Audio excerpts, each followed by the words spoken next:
In this video, let us see about the Quine McCluskey method. So already in the previous video, chapter 15, we have seen about this method, and in that we have seen one example. So here we will see a different example. The step-by-step procedure is given, and you can also learn how to check your answer using K-map. What is this Quine McCluskey method? It is also used to minimize the Boolean function. We have already seen about K-map, which is used to minimize the Boolean function.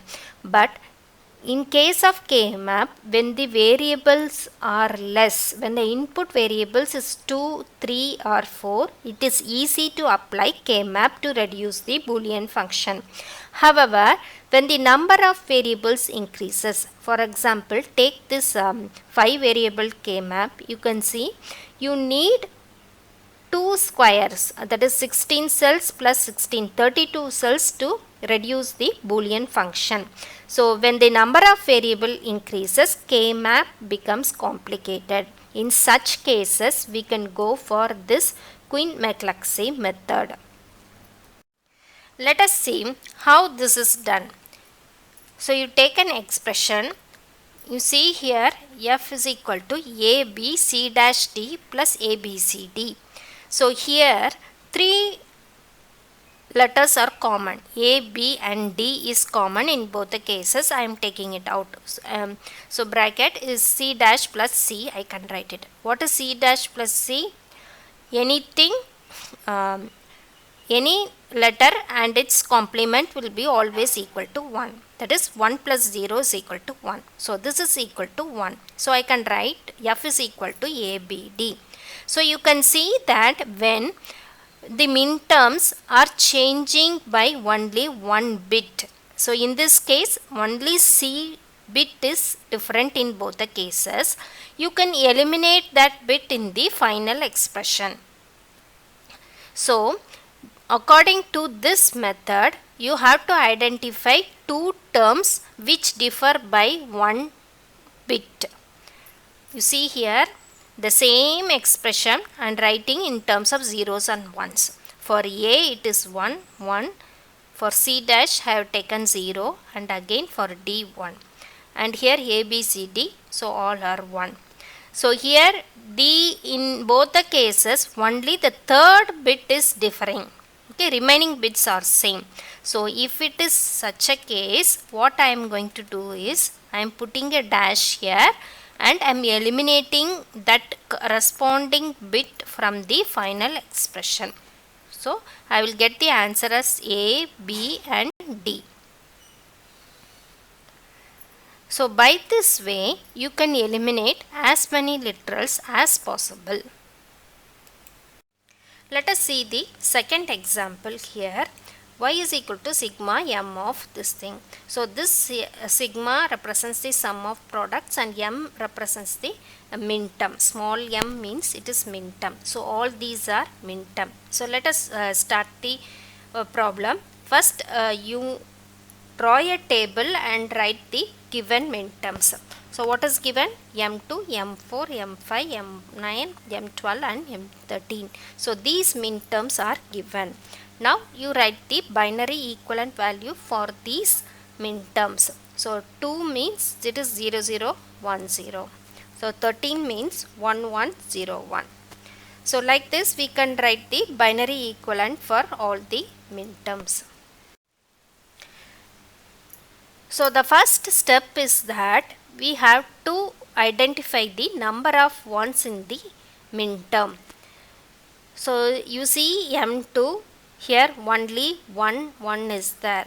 M4 also only 1 is there. So these two belong to group 1.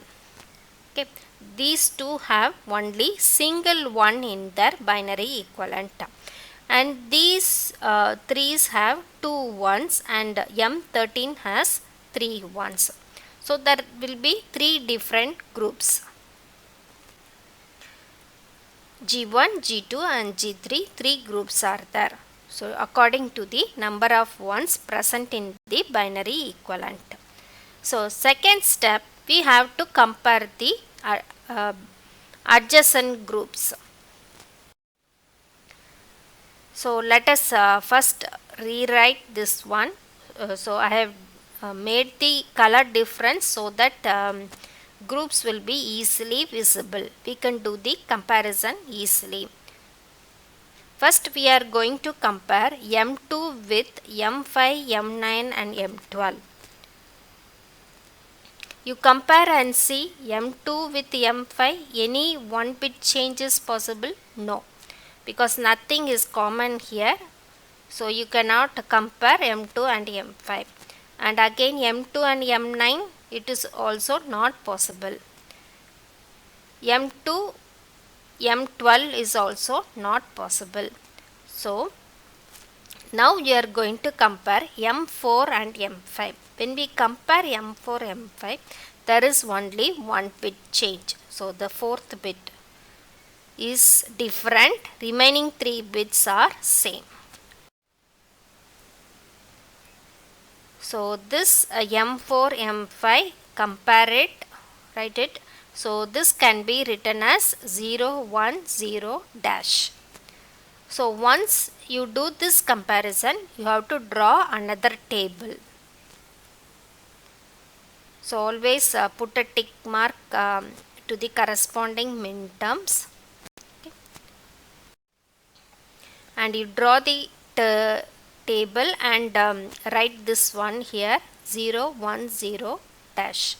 So M4 is compared with M5. It is over. Next we have to compare M4 and M9. So there one bit difference is not possible. Then M4 and M12 it is possible. So let us compare M4 and M12. It is coming dash 1, 0, 0 because first bit alone is different, remaining are same. So write that here M4, M12, it is over. Next, so this group 1 and group 2 comparison is over. Next we have to compare group 2 with group 3. So M5 with M13 we have to compare. For M5 and M13, one bit difference is there. You can see here 0101, 1101. It means that the first bit is different. So dash 101. So now you have to do two things. You have to note down in this table. Another, you put a tick mark for the corresponding minterm M4 and M5 and M13. So already for M5 it is there. Put a tick mark for M13. Okay, and write down the table. Next, after M5, M13, we are comparing M9 and M13. So M9 and M13 we are comparing. Again bit change, one bit change is possible. That is 1001, 1101. So second bit is different. So put a tick mark and note down in the table.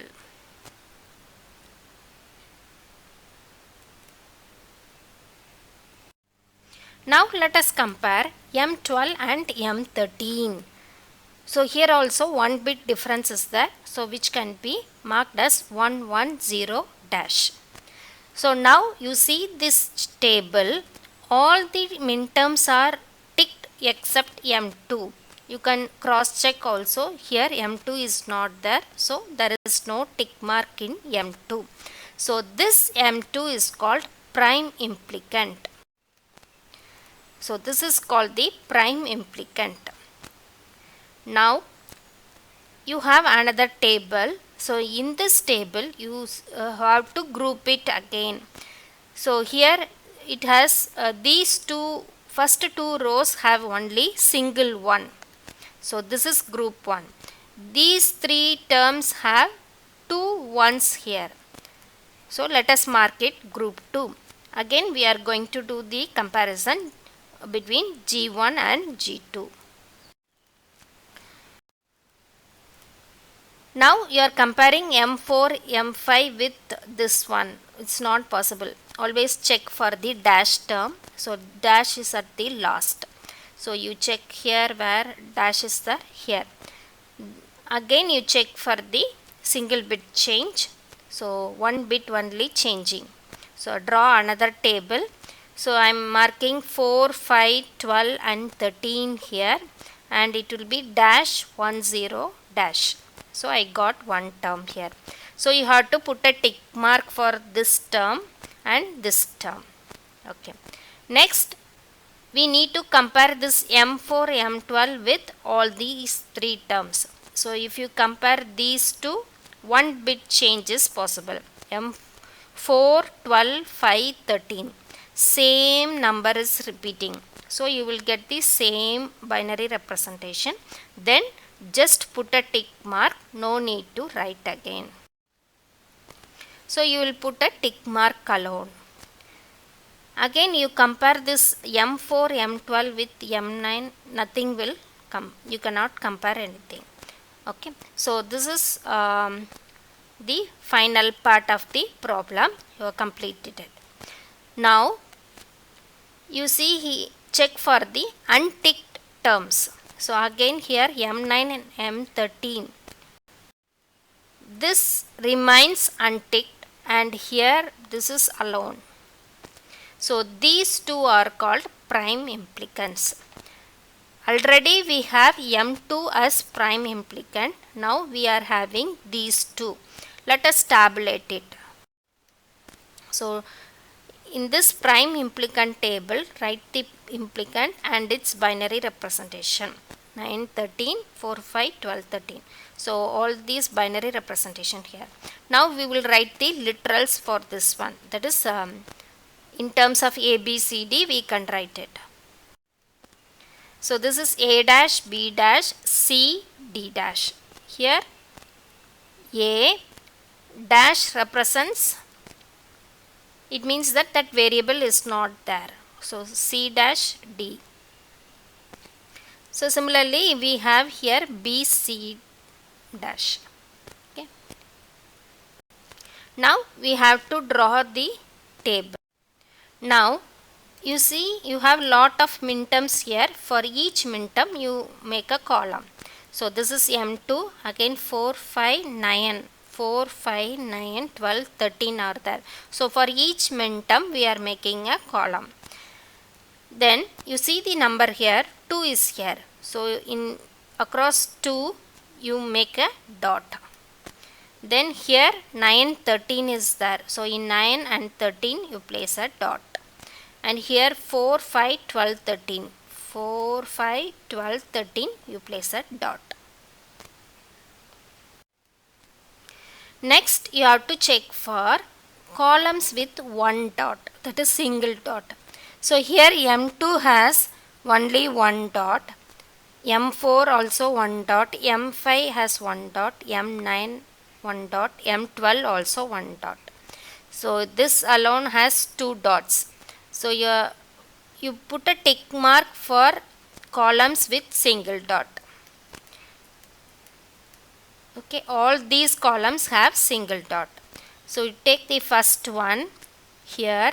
What is M2? M2, where is 2? You put a tick mark for that. Okay. Now you take the second column. Put a tick mark for this M4. Where is M4? Here. So you put a tick mark. And for this one M5, you put a tick mark. Already tick is there. And for M9 you can put the tick mark here. For 12 it is already included, I'll leave it. Okay. So single dot column is over. Next. So already all the three terms are ticked. So all three will come in your final solution. So F is equal to A dash, B dash, C, D dash plus this term plus this term. So this is your final answer. Now let us check this answer whether it is correct or not. So you take the question, draw the K map for the since 4 variables are there, we will use a 4 variable K map. You mark for 2, 4, 5, 9, 12 and 13. Now you club the ones and write the expression. So here 4 ones can be combined together. What is the common term here? B. Here common term C bar. So BC bar you will get for this one. And here you can combine 2 ones together. So if you combine 2 ones, what is the common term? A. And here it is C bar D. Then here you have a single one. So A bar, B bar, C, D bar. So your final expression is sum of all these things. So we can say that whatever answer we got through Quine McCluskey method matches with the K-map method. So it is a correct answer.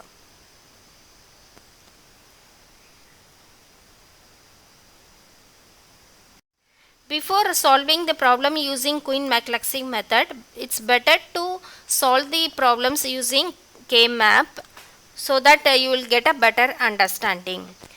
And if you need any related videos, you can refer to the playlist in this Read Electric Vehicle channel. So subjects related to electrical and electronic engineering will be covered in this Read Electric Vehicle channel. If you like the video, do subscribe to Read Electric Vehicle channel and share it with your friends. Thank you.